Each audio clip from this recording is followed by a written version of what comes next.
మీ ఎలాంటి వ్యాపార ప్రకటనలకైనా వెంటనే మా ఛానల్ సంప్రదించండి. ప్రస్తుతం మనతో పాటు ప్రముఖ ఆధ్యాత్మికవేత్త దైవాజ్ఞ బ్రహ్మశ్రీ వీరపురం సుబ్రహ్మణ్య స్వామి గారు మనతో ఉన్నారు. గురువుగారితో మాట్లాడేద్దాం. నమస్కారం గురుగారు. శుభాశీస్సులండి. గురుగారు, ఫిబ్రవరి మాసం మాఘ మాసం కుంభరాశి వారి పరిస్థితి ఏ విధంగా ఉండబోతుంది? వీళ్ళు ఈ మాసం ప్రత్యేకంగా ఎలాంటి జాగ్రత్తలు తీసుకోవాలి గురుగారు? మంచి విషయం అడిగారు. మాఘమాసం ఫిబ్రవరి నెలలో కుంభరాశి వాళ్ళకి రెండు విధాలుగా ఉండబోతుంది. ఆ రెండు విధాలుగా ఏమిటి అంటే, అమావాస్య తదుపరి పౌర్ణమి వరకు కూడా ఆర్థికంగా చాలా బాగుండబోతుంది. అంటే దీన్ని ప్రథమార్థం అంటారు. ఏమంటారు? ప్రథమార్థం. దీన్ని అభివృద్ధి దినాలు అని కూడా అంటారు. చంద్రుడు రోజు రోజు అభివృద్ధి చెందుతున్న సమయం కాబట్టి ఈ కుంభరాశి వాళ్ళకి కూడా ఆర్థిక పరంగా మాత్రం బాగుండబోతుంది కొన్ని విషయాలలో. అలాగే ద్వితీయార్థంలో కూడా కొంత ఆర్థికంగా ఒడిదుడుకులు ఉంటాయి. మరీ పూర్తిగా బాగలేదనేం లేదు. అలాగనేసి చాలా మంచి ఉన్నత స్థితికి వెళ్తారు అని చెప్పడానికి ఏమీ లేదు. ద్వితీయార్థం అంటే పౌర్ణమి నుంచి అమావాస్య వరకు కొంత మధ్య రకంగా ఉంటుంది. ఓవరాల్గా చూసుకుంటే ఆర్థిక పరంగా పర్వాలేదు. మిగతా అనేక విషయాలలోనూ అనేక రంగాలలోనూ ప్రతిదీ సమస్యతో కూడుకొని ఉంటుంది. ఏమిటి? ఆర్థికంగా బాగున్నప్పుడు అన్నీ బాగున్నట్టే కదా అనుకోవచ్చు. అదే తప్పు. ఆర్థికంగా బాగుంటే సరిపోదు కదా. డబ్బు అన్నిటినీ కాపాడుతుందంటే పొరపాటు. అన్నిటినీ పొరపాటు. అలా అనేసి డబ్బు లేకుండా జీవించాలంటే ఈ రోజుల్లో కాని పని, కష్టం. కాబట్టి ఏదైనా సరే ఎక్కువ కాకూడదు. ఏదైనా ప్రతిదీ కూడా ఎక్కువ కాకూడదు. ఎంతవరకు అవసర నిమిత్తం ఎంతవరకు సాగాలో అంతవరకే అన్నది ఈ కుంభరాశి వారికి బాగా వర్తిస్తుంది. కుంభరాశి వాళ్ళు ఈ మాసంలో చాలా జాగ్రత్తగా వ్యవహరించాలి. ఈ మాసం అంతా కూడాను తీవ్రమైనటువంటి ప్రమాదాలకు గురి అయ్యే అవకాశం ఉంది. తీవ్రమైన ప్రమాదాలకి. ఆ ప్రమాదాలు కూడా ఏ స్థాయిలో ఉంటాయి అంటే మనం చెప్పకూడదు. ఊహకందని విధమైనటువంటి సమస్యలు ఎదురయ్యే అవకాశం ఉంది. ఏకంగా ప్రాణ నష్టాలే సంభవించే అవకాశం ఉంది.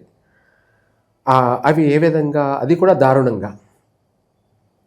ప్రమాదాలు, ఫైరు ప్రమాదాల వల్ల, గ్యాస్ ప్రమాదాల వల్ల, వాహన ప్రమాదాల వల్ల, ఎలక్ట్రికల్ ప్రమాదాల వల్ల, ఇవన్నీ పక్కన పెట్టేస్తే మళ్ళీ ఆరోగ్యపరంగా కూడా దారుణమైనటువంటి సమస్యలు ఎదుర్కొనే అవకాశము ఉంది.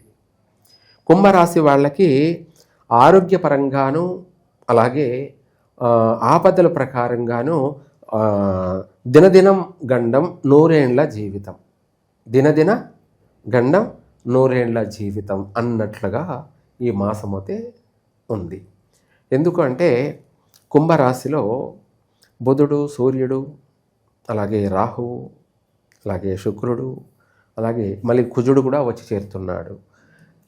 ఈ కుంభరాశిలో ఈ గ్రహాల యొక్క ప్రభావం, 7వ ఇంట కేతు యొక్క ప్రభావం వల్ల తీవ్రమైనటువంటి ఒత్తిడికి లోనయ్యే అవకాశం ఉంది. సైకాలజికల్గా, మెంటల్గా డిప్రెషన్లోకి వెళ్ళే అవకాశము ఉంది.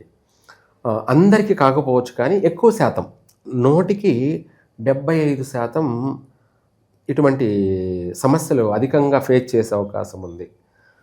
ఆరోగ్యపరమైనటువంటి ఇబ్బందులు అనేక రకాలుగా, చర్మ వ్యాధులు, అలాగే తలకు సంబంధించినటువంటి బ్రెయిన్ స్ట్రోక్ సంబంధించి, నరాల యొక్క బలహీనతకు సంబంధించి, కంటి చూపులకు సంబంధించి, హార్ట్ స్ట్రోక్ అని చెప్పేసి ఇటువంటివి అనేక ఆరోగ్యపరమైనటువంటి సమస్యలతో ఎక్కువగా ఇబ్బందులు పడే అవకాశము ఉంది.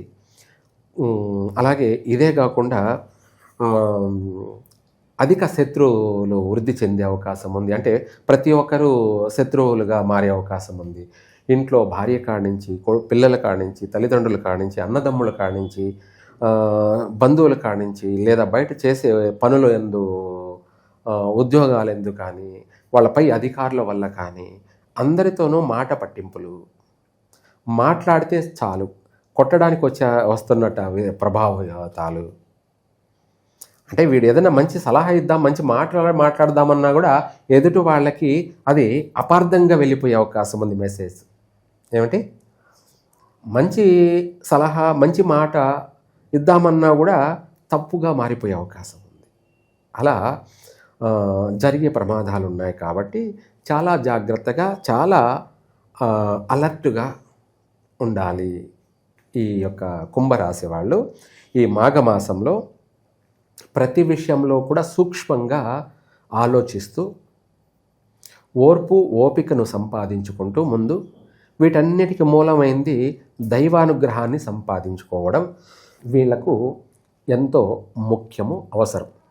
ఈ మాఘమాసం ఈ మాఘమాసంలో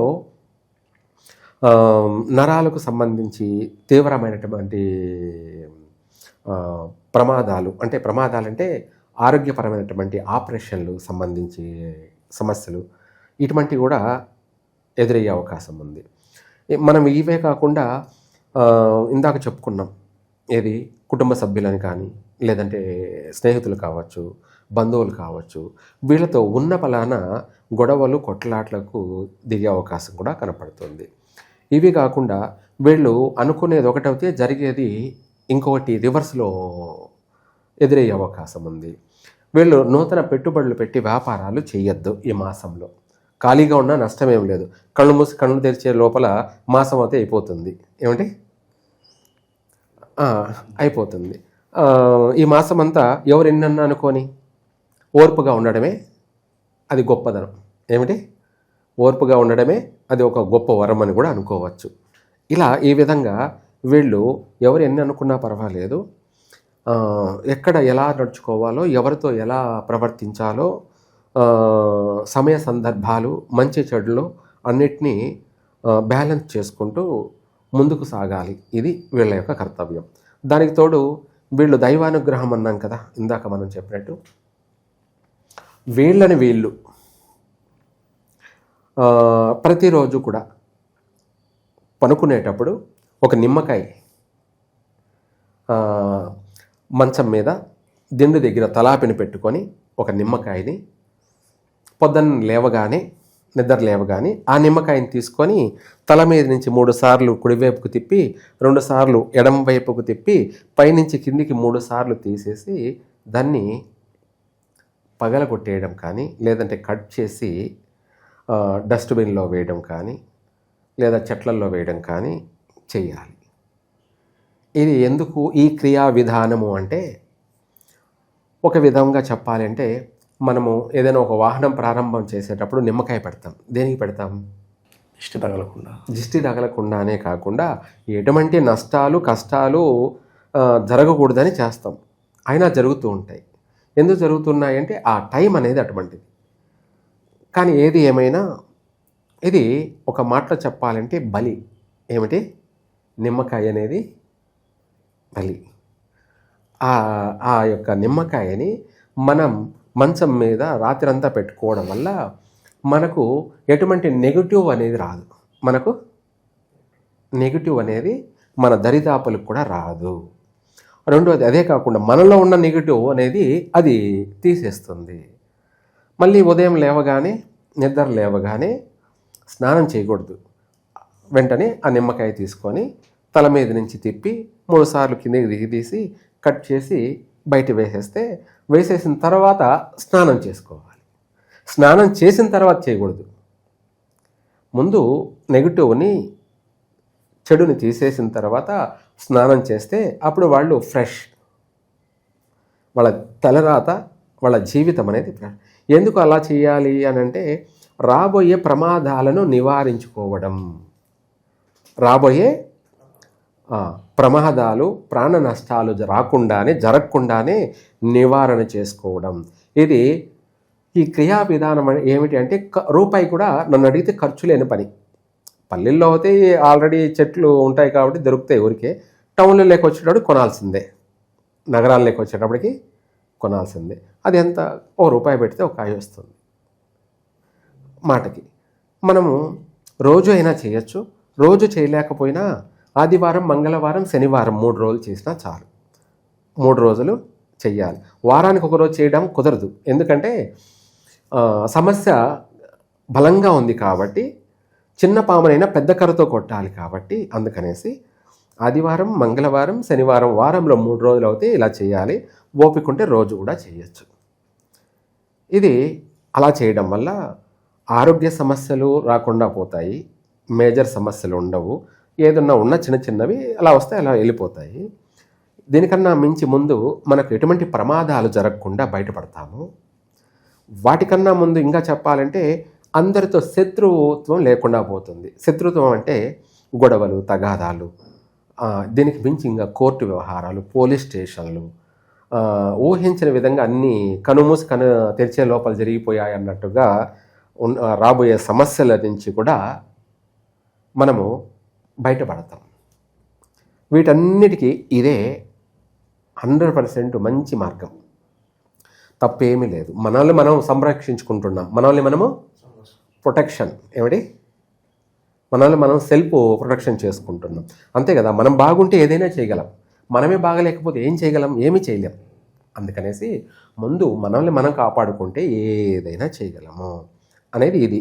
ఈ రాశి వారికి అంత ఇదిగా ఉంది, కుంభరాశి వాళ్ళకి. దాంతోపాటు కూడా ఇంకా వీలైన ఉదయం వీలైతే ఉదయం కానీ, సాయంత్రం వీలైతే సాయంత్రం కానీ, మీకు అందుబాటులో ఉన్నట్టు గ్రామ దేవతనైనా సందర్శించండి. లేదు మనం టైం ఉంది, వెళ్ళగలము, చేయగలము అంటే శివాలయానికి వెళ్ళి నీళ్లతో అభిషేకం చేయండి. నీళ్లతో ఇంటి నుంచే ఒక రాగి చెంబులో నీళ్లు తీసుకెళ్ళండి, శివుడికి అభిషేకం చేసి రండి. ప్రతిరోజు అలా చేయడం వల్ల మనము అన్నిటి నుంచి తప్పించుకు తిరుగువాడు ధన్యుడు సుమి. అన్నిటి నుంచి ఒక గేమ్ నుంచి మనము ఎన్ని సర్పాలు ఉన్నా కూడా వాటి నుంచి బయటపడినట్టుగా ఉంటుందన్నమాట. 10,000 సర్పాలైనా తప్పించుకొని అన్నట్టుగా ఉంటుంది వీళ్ళ జీవితం. అలా అన్ని విషయాలలో వీళ్ళు బాగుంటారు, అభివృద్ధి చెందుతారు. కానీ నూతన వ్యాపారాలు ప్రారంభం చేయొద్దు, నూతన వాహనాలు కొనద్దు. రెండోది ఇవే కాకుండా వీలైనంత వరకు ఎటువంటి వాహనాలు కొనడం కానీ లేదా గృహాలు కొనడం కానీ ఇలాంటివి ఏమి చేయొద్దు. ఎందుకు చేయొద్దు అంటే బాగలేని సమయంలో మనం కొనడం వల్ల మళ్ళీ మనము ఓ సంవత్సరానికి కానీ, 4 ఏళ్ళకి కానీ, 3 ఏళ్ళకి కానీ, 5 ఏళ్ళకి కానీ మళ్ళీ దాన్ని అమ్ముకోవాల్సిన పరిస్థితి వస్తుంది. ఇల్లే కొన్నాం, ఎందుకు కొన్నాము? అందులో మనం ప్రశాంతంగా జీవితకాలం మనశ్శాంతిగా ప్రశాంతంగా ఇంట్లో అభివృద్ధి చెందాలి, బాగుపడాలి అని కొనుక్కున్నాం. కానీ దాంట్లో ఉండలేక, కలిసి రాక సంవత్సరం 2-3 ఏళ్ళకి దాన్ని అమ్ముకోవాల్సిన పరిస్థితి వస్తుంది. అంటే ఎక్కడైనా సరే ఏదన్నా ఒక పని చేస్తే కలిసి రావాలి కానీ నష్టపోకూడదు కదా. అందుకనేసి ఈ మాసంలో కొన్నారంటే లైఫ్లో ఎప్పుడైనా అది అమ్ముకోవాల్సిన పరిస్థితి వస్తుంది. అదే వాహనం కొన్నామనుకోండి, ఆ వాహనం వల్ల మన ప్రాణానికి ప్రమాదం కొంచెం ఉంది. అందుకనేసి ఇంపార్టెంట్ విషయాలు ఈ మాసంలో చేయకపోవడం చాలా మంచిది.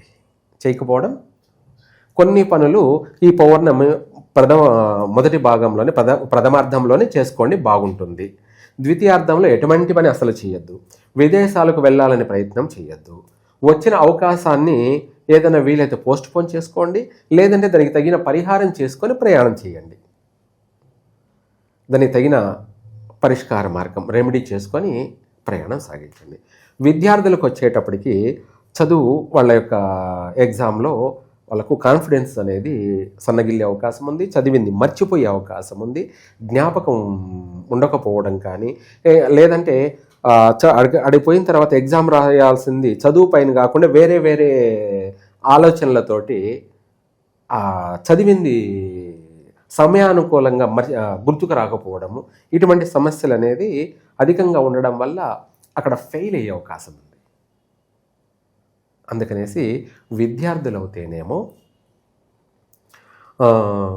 గణపతిని పెసరపప్పు బెల్లము కలిపి అక్కడ నైవేద్యం పెట్టి గణపతికి 9 ప్రదక్షిణలు చేసి ఎగ్జామ్ రాయడానికి వెళ్ళండి. ఆ ఎగ్జామ్ సమయం అంతా కూడా మీకు పాజిటివ్ ఉంటుంది, చదివింది గుర్తుంటుంది, చదువుకున్నది రాసే అవకాశం ఉంటుంది. అంటే ఇతరత్ర ఆలోచనలు రాకుండా మనం చదివిందే మనకు గుర్తుంటుంది కాబట్టి అది రాయిస్తే మనం ఏమవుతుందంటే తప్పకుండా పాస్ అవుతాం. వేరే ఆలోచనలతోటి మన మైండ్ డిస్టర్బ్ లేకుండా ఉంటుంది, ఏకాగ్రత కలుగుతుంది. చదువులో అయితే పాస్ అవుతారు కాబట్టి భయపడాల్సిన అవసరం లేదు. మిగతా విషయాలలో అంటావా తర్వాత వేరే విషయం. కాబట్టి చదువులో విద్యార్థులు పాస్ కావాలంటే ఆ చదువుకునే రోజనే కాకుండా ఈ మాసం అంతా కూడా ఇలా చేయండి, తప్పకుండా మీకు అన్ని విధాలా కలిసి వస్తుంది. ఓవరాల్గా కుంభరాశి వారి పరిస్థితి ఈ ఫిబ్రవరి మాసం ఏ విధంగా ఉంటుంది, ఎటువంటి జాగ్రత్తలు తీసుకోవాలి, అద్భుతంగా వివరించారు. ధన్యవాదాలు. సర్వే జన సుఖినో భవంతు.